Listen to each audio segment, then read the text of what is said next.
peristiwa kriminal ini menjadi rangkuman saya, pemirsa di Apa Kabar Indonesia Malam. Ini menggambarkan bahwa ternyata di tengah pandemi kriminalitas ini semakin meningkat. Saya akan bertanya kepada Kang Maman, tapi sebelumnya kita melihat peristiwa kriminal lainnya mulai dari kasus pembunuhan atau juga pengeroyokan. Tapi yang menarik ini prostitusi ini. Saya pikir atau mungkin masyarakat pikir dan berharap ini akan berhenti karena kondisinya ini kan pandemi. Kontak fisik saja atau mungkin berhadap-hadapan saja ini sudah resiko terpapar corona. Tapi ini sampai ada tempat hiburan, di dalamnya ada bisnis esek-esek, ini berarti masih banyak orang yang nggak peduli atau bagaimana, Kang Maman?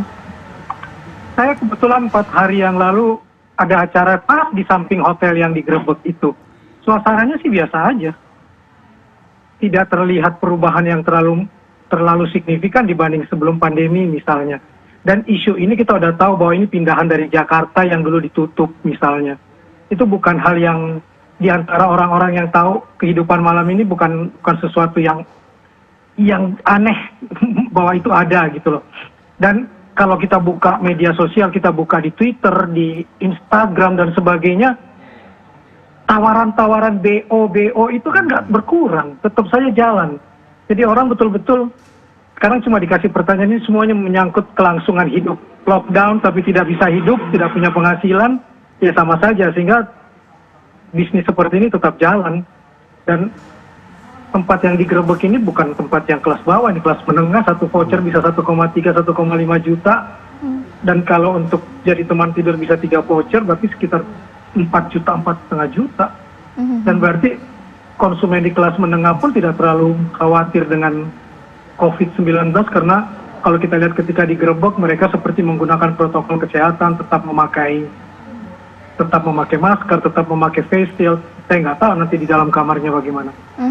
Tapi kan tidak mungkin ya kalau tempat hiburan malam, karaoke, kemudian menggunakan protokol kesehatan. Di mana logikanya, bagaimana Kang Maman? Ketika digerebek langsung kan mereka terlihat foto-fotonya masih pakai masker dan pakai face shield itu. Jadi karena dia menganggap dia tetap menggunakan protokol kesehatan, dia jalan. Persoalan yang paling dasar kan adalah pelanggaran izin usaha karena tidak ada izin untuk bisnis prostitusi kan di situ. Tapi tadi sebenarnya saya mendengar pembicaraan dengan Mas Thomas, dosen saya di kriminologi. Ya, nggak ada izin, ini pelanggaran izin dan ini biasa. Contoh sederhana gini, Cak. Kalau bulan puasa datang kan tempat-tempat hiburan seperti ini yang berpotensi terjadinya pelacuran ilegal itu kan ditutup kan ya? Iya. Apa yang dilakukan oleh mereka?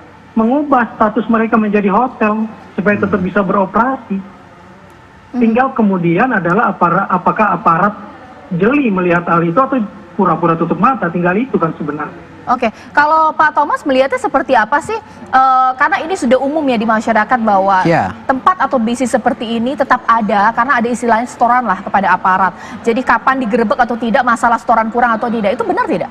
Ya, saya kira seperti yang dikatakan Bung Maman tadi ya, dia koordinator lapangan kali lebih tahu di lapangan. Kan di polisi sendiri ada reserse itu bagian bank, prostitusi, narkoba dan ini di seluruh negara dunia. Ini di kepolisian termasuk daerah-daerah yang basah karena dia berhubungan langsung dengan pelaku-pelaku yang bisa juga kalau pelacuran itu kan kejahatan tanpa korban tapi menghasilkan uang. Nah, di sini kan ada relasi-relasi dan tidak semua polisi ya, tapi ada oknum kan polisi pun juga manusia.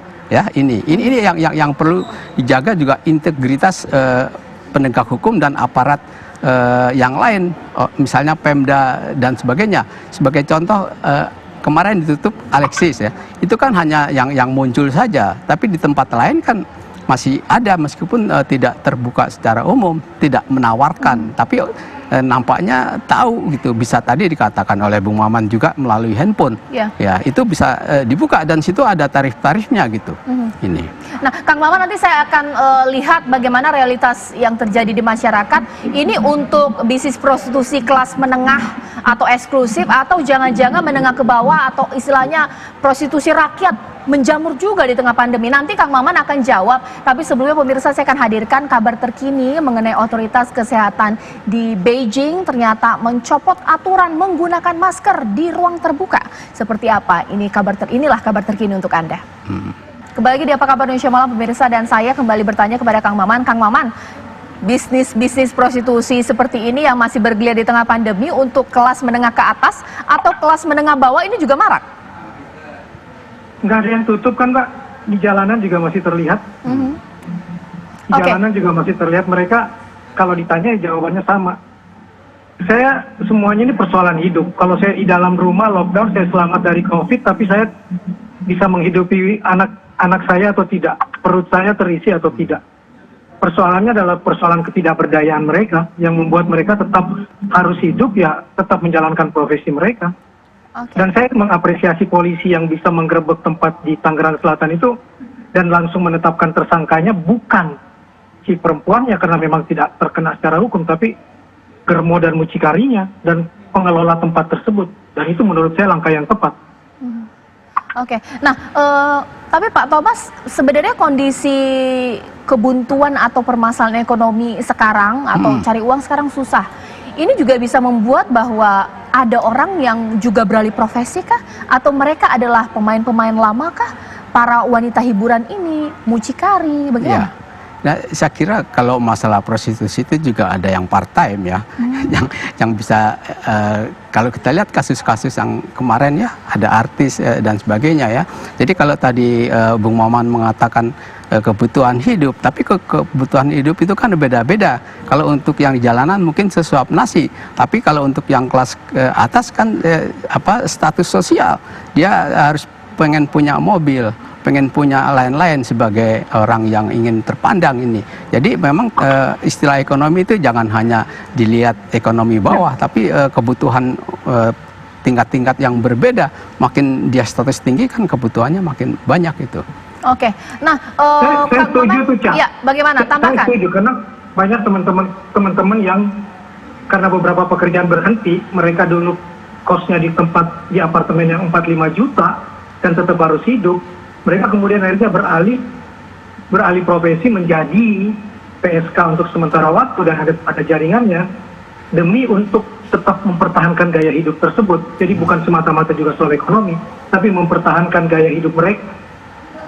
Oke, nah Kang Maman, sebenarnya ini mungkin di benak saya ya, apakah kemudian para pelanggan atau juga pengguna jasa ini ketika datang ke tempat hiburan tersebut berarti tidak ada kekhawatiran sama sekali terpapar virus corona, atau jangan-jangan si wanita penghibur tersebut sebelum bekerja rapid dulu kah, di swab dulu kah, atau bagaimana?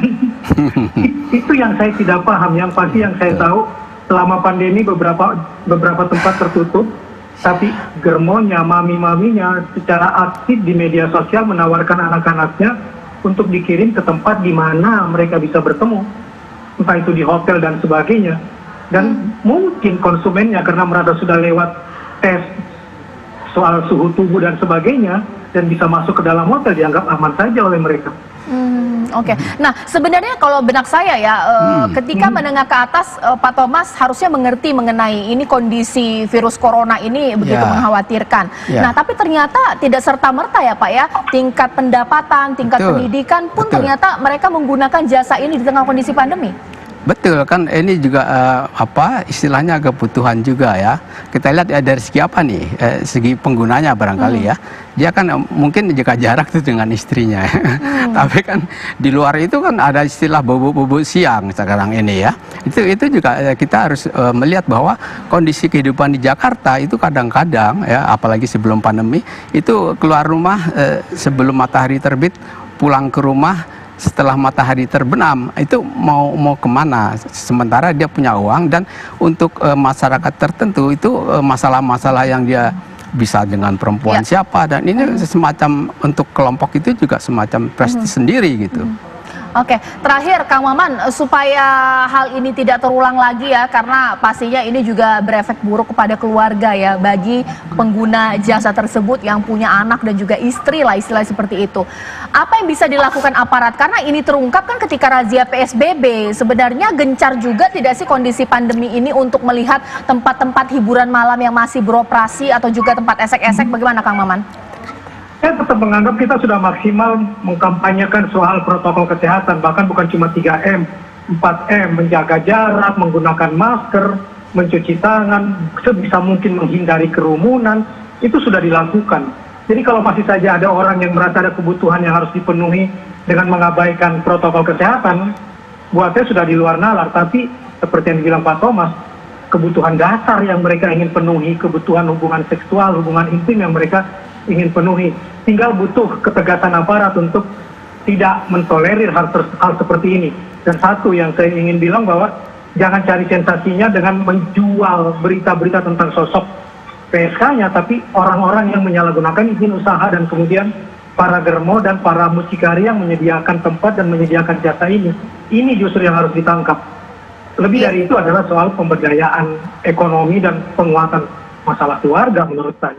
Oke, Pak Thomas bisa kemudian menutup ini seperti apa? Karena ini pasti kan berefek bahwa klaster baru ternyata bukan tidak hanya di tempat kerjaan, itu tempat-tempat hiburan malam, ini paling beresiko. Bagaimana? Iya, saya kira kita juga harus cerdas ya bahwa zona-zona baru sekarang bukan hanya di tempat yang pasar dan sebagainya, tapi tempat-tempat tertutup, tempat-tempat hiburan, bahkan nggak ada jarak lagi itu kalau kita bicara tentang prostitusi ini. Tapi juga kita lihat unsur-unsur masyarakat, budaya masyarakat ya, di masyarakat tertentu itu terutama dari golongan bawah bisa juga nanti meningkat ke atas ya, seperti daerah tertentu di Pulau Jawa itu ada ya, itu perempuan ya itu jadi sumber ekonomi keluarga ya, dan makanya di situ dia kawin muda dan setelah itu cerai, sengaja cerai untuk bisa pergi ke kota. Ini seringkali dia menjadi PSK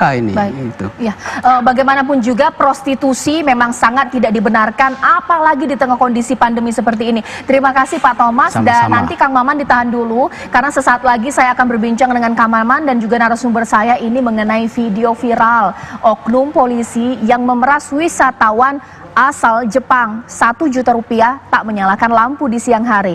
Pertanyaannya, ini sudah menjadi cerita umum. Banyak oknum-oknum yang melakukan pungli. Seperti apa? Sesaat lagi.